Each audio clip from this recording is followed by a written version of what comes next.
दो अलग यूनिवर्स हैं। जिस तरीके से यहाँ पे काम होता है, जिस तरीके से हर चीज बहुत अच्छे से मैनेज करके, हर तरीके से हर चीज के शेड्यूल, हर तरीके के रूल्स एंड रेगुलेशंस है, हर तरीके से काम कर रहे हैं। कांग्रेस पार्टी में तो किसी को कुछ पता ही नहीं था कौन क्या है, क्या कर रहा है, कोई भी कुछ भी बोल देता है, उसका हम रोज एग्जाम्पल देते हैं, कोई भी कुछ भी आके बोल देता है। कोई डिसिप्लिन नहीं है, इतनी डिसिप्लिन है। और सबसे ज्यादा कि एक परिवार है, एक बहुत विशाल रामलल्ला का परिवार है जहां पे सब साथ मिलके। मुझे नहीं पता कि कब कांग्रेस में मैं 7 साल तो मीडिया कोऑर्डिनेटर रही, कि कभी मीटिंग करके सारे प्रवक्ताओं को एक जगह बिठाया हो, बुलाया हो, यहाँ पे सब प्रवक्ता एक दूसरे से मिलते हैं, बात करते हैं। इतना अच्छा एटमोस्फेयर है जैसे एक परिवार का होता है। और जिस तरीके से सब अपना अपना काम कर रहे हैं, सबकी जो जो जिम्मेदारियां हैं, सबकी जिम्मेदारियां, और बहुत डिसिप्लिन से। कांग्रेस पार्टी में ना डिसिप्लिन है, ना वो साथ मिलके चलते हैं। कोई लेफ्ट जाता है, कोई राइट जाता है, सब आपस में एक दूसरे के लिए गड्ढा होते हैं ना, क्रैब्स होते हैं, एक ऊपर जाता है तो दूसरा नीचे खींचता है। लेकिन भारतीय जनता पार्टी में जो मैंने सबसे अच्छी चीज देखी कि सब साथ चलते हैं, कोई एक दूसरे को नीचे नहीं धकेल रहा होता। जी, चाहता हूँ, लेकिन राज्यसभा के माध्यम से शायद इसकी शुरुआत होगी। अमेठी, रायबरेली और मुरादाबाद की यात्रा करेंगे, लोगों का आशीर्वाद लेना उन्हें अच्छा लगता है। राजनीति में कुछ समय के बाद वो सक्रिय रूप से शामिल होंगे। देखिए, वो मालिक हैं पार्टी के, वही मालिक है, तो मालिक को क्या आना क्या जाना, जब मालिक वो है।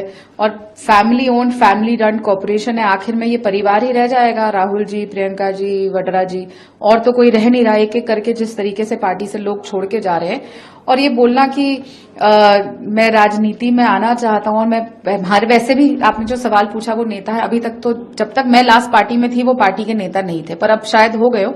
लेकिन जैसा हम लगातार देखते आ रहे हैं कि family run family owned party है, तो राज्यसभा कौन सी बड़ी बात है। कार्यकर्ता जो 20-20, 30-30, 40 साल इस पार्टी को दे दिए, उनका क्या महत्व है, वो थोड़ी कुछ है। रॉबर्ट वड्रा जी आफ्टर ऑल दामाद हैं, तो दामाद जी को तो पूरी पार्टी दी जाएगी, लिख दी जाएगी कि उनको और उनके परिवार को सारी पार्टी जाएगी। तो मालिक है, कुछ भी मिल सकता है उनको। जी, पार्टी में स्थिति कभी आपने देखी?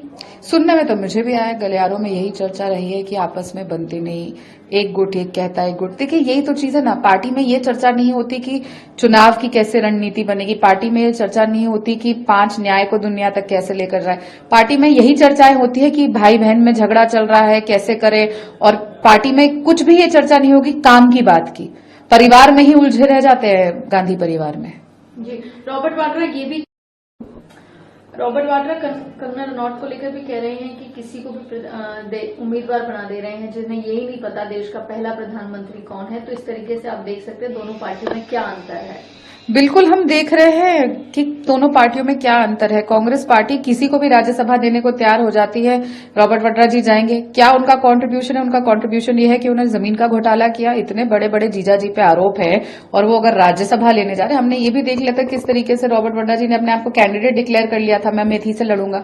अब क्या आपस में घर में विवाद हुआ कि नहीं मिला, पर राज्यसभा पे जब बात तय हो गई है, इसका मतलब सेटलमेंट राज्यसभा की हो गई। तो ये तो कांग्रेस पार्टी जवाब दे कि वो किस किस को अपनी पार्टी में ले लेते हैं। इतने बड़े बड़े स्कैम कर रखे, जमीन घोटालेबाजों की पार्टी, परिवारवाद वाली पार्टी, इनको परिवार मोह छूटता ही नहीं है। कार्यकर्ता को भी तो थोड़ा कुछ मान सम्मान दे। वैसे ही कुछ तो सीटें रह गई हैं, वो भी कार्यकर्ता से हक छीन के सब गांधी परिवार ने अपने पास रखे। तो जो ये बात है परिवारवाद, इससे बड़ा परिवारवाद का एग्जाम्पल जो कांग्रेस पार्टी महात्मा गांधी जी की पार्टी होती थी, BR अम्बेडकर जी की पार्टी होती थी, आज वो राम विरोधी पार्टी रह गई है।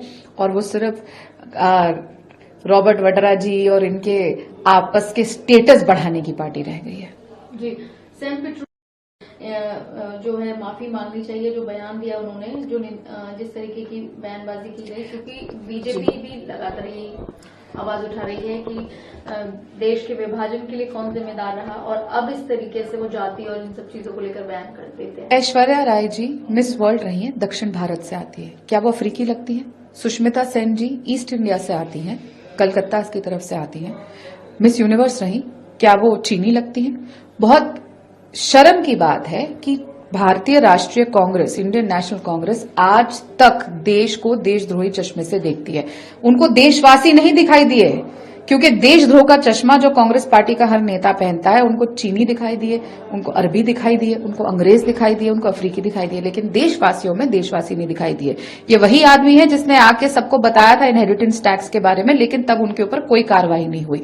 तो ये साफ है कि ये लगातार कांग्रेस पार्टी की जो सोच और विचार है वो देश के सामने लेकर आते हैं। इसका मतलब अगर कांग्रेस पार्टी जीतती है तो इनहेरिटेंस टैक्स लागू होगा, अगर कांग्रेस पार्टी जीतती है तो किस तरीके से देश के लोगों के साथ क्या सलूक किया जाएगा।